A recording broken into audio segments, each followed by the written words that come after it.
Hi everyone.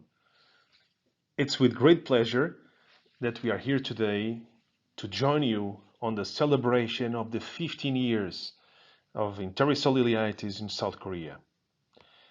We would like you now to walk you through some of the key points and milestones that are making Enterisol Illiaitis such an amazing vaccine. Has been trusted, as you can see, 1 billion times by our customers, and there is definitely more to gain. So let me introduce you now to the agenda. So we're gonna have topics that we covered. So let me now introduce you to our next speaker. It's Rutger Jensen. You likely know him. He's our Global Technical Manager for Enteric Solutions. And it's going to come and introduce you to the Y and oral live vaccine for ileitis control. Thank you, Rui, and hi, welcome, South Korea. Nice to meet you all. And let's check on Y and oral vaccination and talk about the experience that we had in the past. Effective treatments then for Lawsonia. Traditionally, this was always controlled with antibiotics, including thymine or tylosin, and they may have some superior intracellular effect, also because Lawsonia is intracellular, and there's no evidence of resistance. And in-feed and soluble antibiotics have similar effects, and alternatives maybe not known always to be effective. However, farms with problems with proliferative enteropathy do not respond well to management and antibiotics. And part also is it's very hard to get rid of this bacteria. Many sheds retain infected bacteria's presence in the floors and walkways and groups of pigs, and also in rodents and insects, and also that all the pigs are not infected at the same time, and this makes it also hard to get uniform immunity within the herd, from farm to farm, and it varies also from the one batch of pigs to the other. So strategic timing of in-feed medication, trying to create immunity, is very difficult. And antibiotic use can also exacerbate salmonella infections as well, coming to additional problems of this disease complex. So at the end, we need a vaccine to control this disease.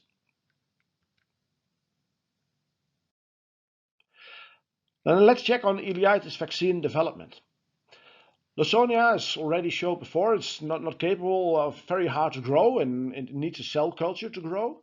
And so this then more or less leaves also the opportunity to check for attenuated live vaccines. And it's known that intracellular bacteria can cause some local immunity. Now in 1993, and that's only quite late after already the disease was described in the 1930s of the past centuries, but Koch postulates those were fulfilled in 1993. And in vitro passages of Lawsonia, this led to reduced virulence. This was observed. So multiple passages in vitro leads up to probably some gene deletions and loss of virulence in many bacterial species. And this was also observed in Lawsonia. With higher passage rates before challenge, those isolates showed fewer lesions compared to pigs challenged with a passage rate of about 6 times. So this more than gives the opportunity to balance the passage rate, becoming having a bacteria becoming less virulent, causing less disease, but still having the properties of giving an immune response to prevent for the disease. So some considerations with the development of a vaccine. Well, we know if you work on a vaccine, you start with a single strain, but how does this reflect cross-resistance on several strains in the field? And so to carefully select the right strain, the right live vaccine, but also we also need to prevent reverses to virulence, because not anybody would like to have a live vaccine in his barn which is getting virulence again. And also timing for young piglets, one of the things also to overcome. We know the immune system is very weak in pigs less than 2 weeks of age. There could be also some maternal interference with vaccination. And these were all things that we got in mind before and when starting and to develop this vaccine. Also, killed and live vaccines have been evaluated and also some published in studies. And we went to go for the live vaccine to also have this mucosal immunity and to provide the immunity and there on the face where the Lawsonia intercellular infection is taking place itself as well in the intestines.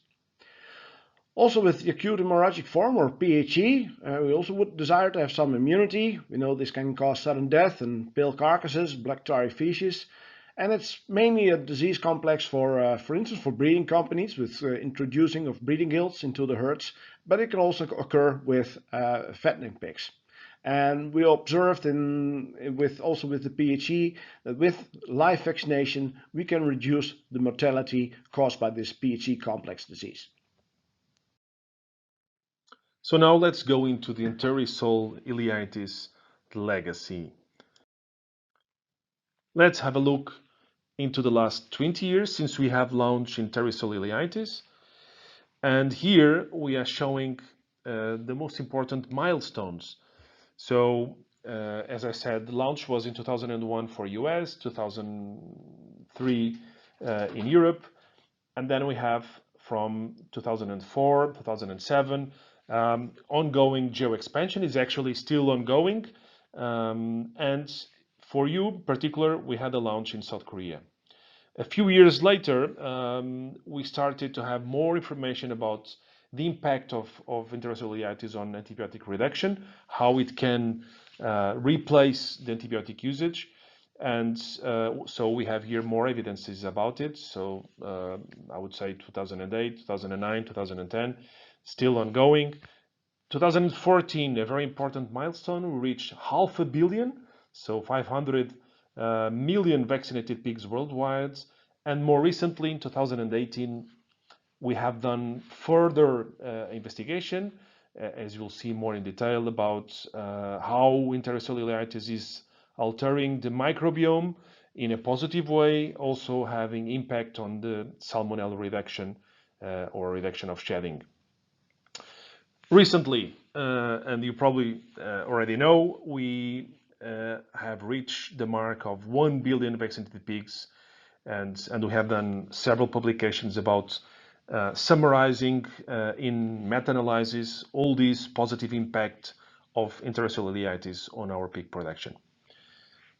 So in nowadays, Illiitis is still a very heterogeneous disease across the world, and we have different realities also according with the different regions. So as an example, we can look into North America and Europe, where the adoption of vaccination is further ahead. We have a vaccination rate which is higher than other regions. We have other cases like Central and South America, where still traditionally there is a very strong antibiotic usage.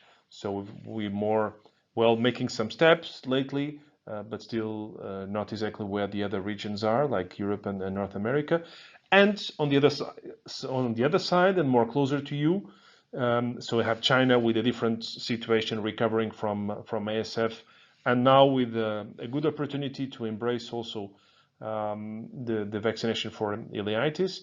And in Asia, a very diverse region, but talking more about Japan and mostly on South Korea, we have already more closer to the situation where we have in Europe, going through a more intensive usage of the vaccine to control Illiitis. Focusing now more in Asia. So as I said before, it's a very diverse region with a mixture of growing markets with a little more mature markets. But definitely Japan and South Korea, they are reaching right now around 10% of vaccination rates. So meaning we call it here pig score, so meaning the number of vaccinated animals divided by all the slaughter pigs in that region. So overall, the Illiitis market, it is in fact growing at a very, very fast pace. So it's a double-digit growth. So it's the segment of the market that is growing faster if we look into all the vaccines market. And the Enterisol Illiitis is definitely a reference. It's the #1 sold vaccine brand globally. and continues to grow in our days in regions like South America and Asia. And it's the number one choice named by vets and farmers, and according to a market study that we did recently. And this is in regards to convenience and easiness of use.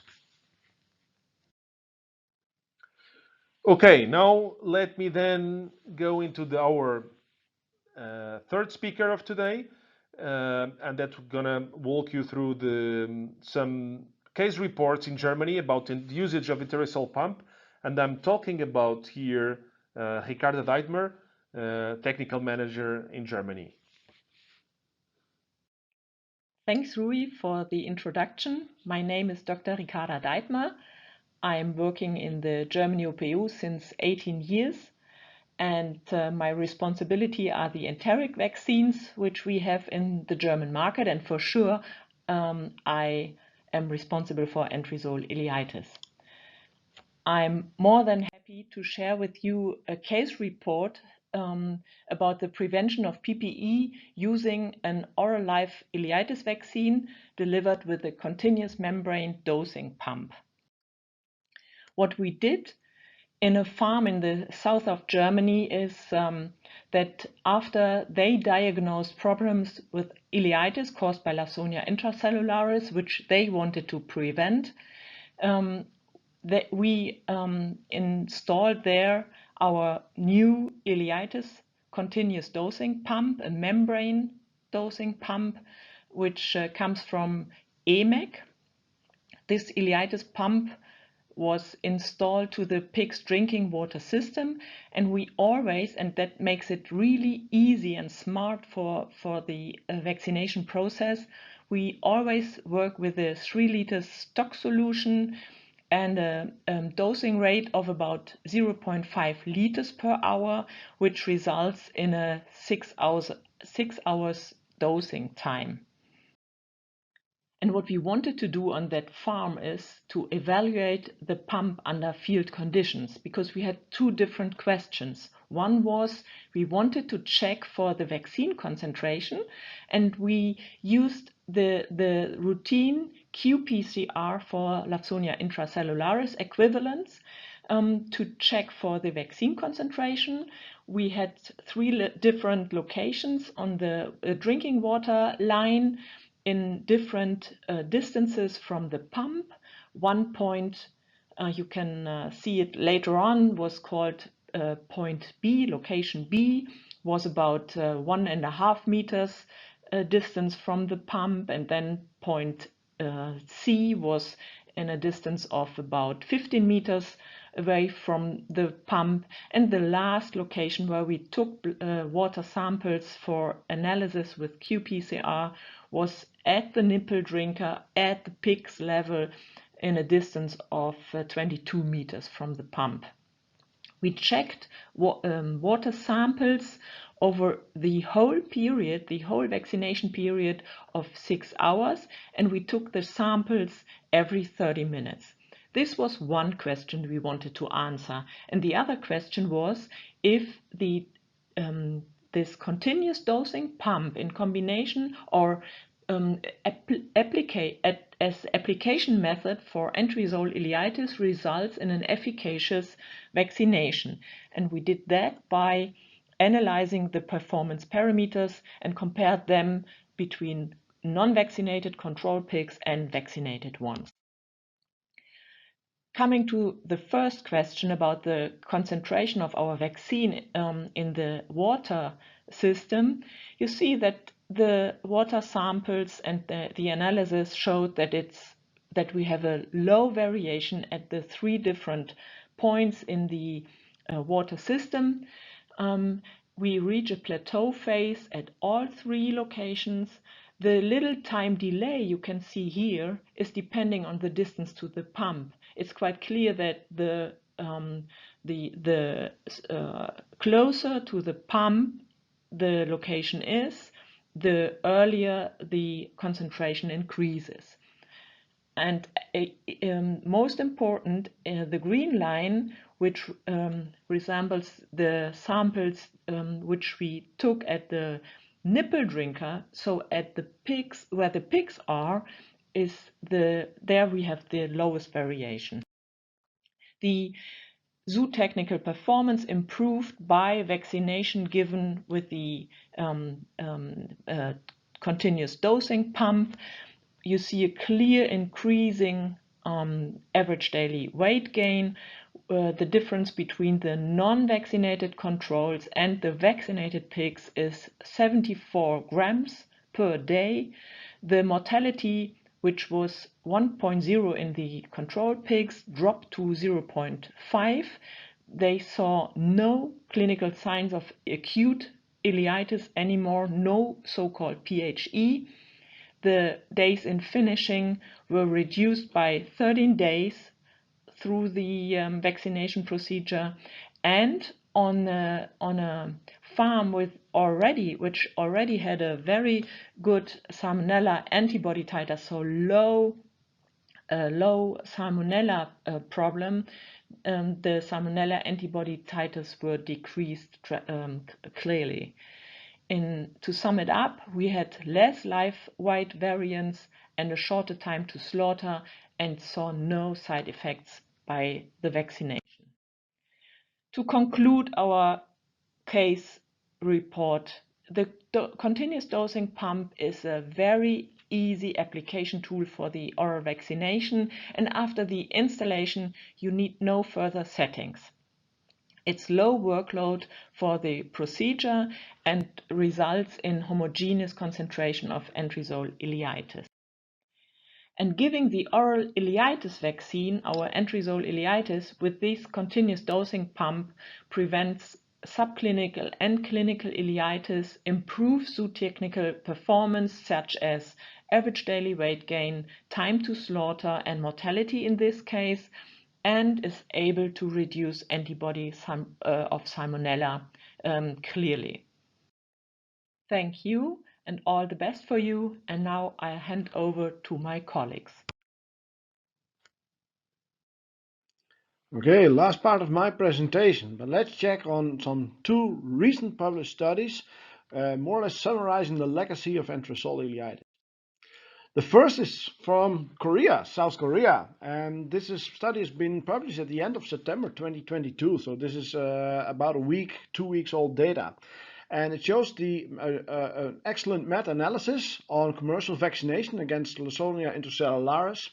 And this more or less, the study shows that there is a significant impact by the use of vaccination on the increase of average daily gain, on the reduction of mortality, and also on the reduction of Lawsonia shedding.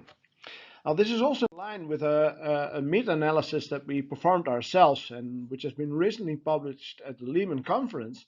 And this study, and this is a compilation of 38 studies evaluating average daily gain, feed conversion ratio, and mortality reduction due to the vaccination with enterisol ileitis. And the study clearly indicates a significant improvement of average daily gain with a mean of 37 grams per day, a feed conversion reduction with 0.08 units. This equals about a 7.5 kilogram of feed that you need less to bring one pig to slaughter, and also a reduction of mortality due to enterisol ileitis with 0.78%. So I think this is clearly showing the body of evidence that we have on the efficacy of the vaccine in improving technical results of our swine. And then I would like to hand over for the closing remarks to my colleague Rui.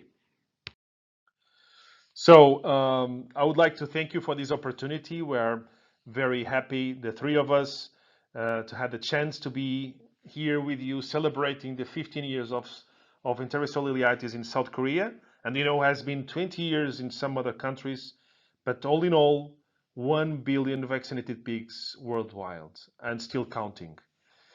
So I want to summarize as well to finish the enterisol ileitis benefits that you can see, and that's part of our new campaign. There's more to gain, so be prepared to gain more profits, as you can see, by improving productivity with enterisol ileitis, and also more sustainability, as all these improvements in food conversion ratio, so you can expect feed savings. On the other side, more quality, and here we are referring to meat quality, so decreasing taints, as well increasing food safety, so all in all, more quality.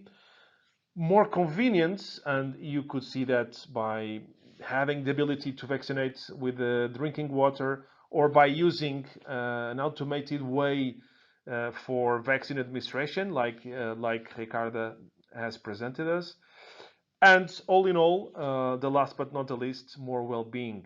So you should know that enterosolal ileitis is very well tolerated by the animals, and no side effects are expected. And you can see that in the behavior post-vaccination. So once more, thank you for this opportunity, and yeah, see you soon. Thank you.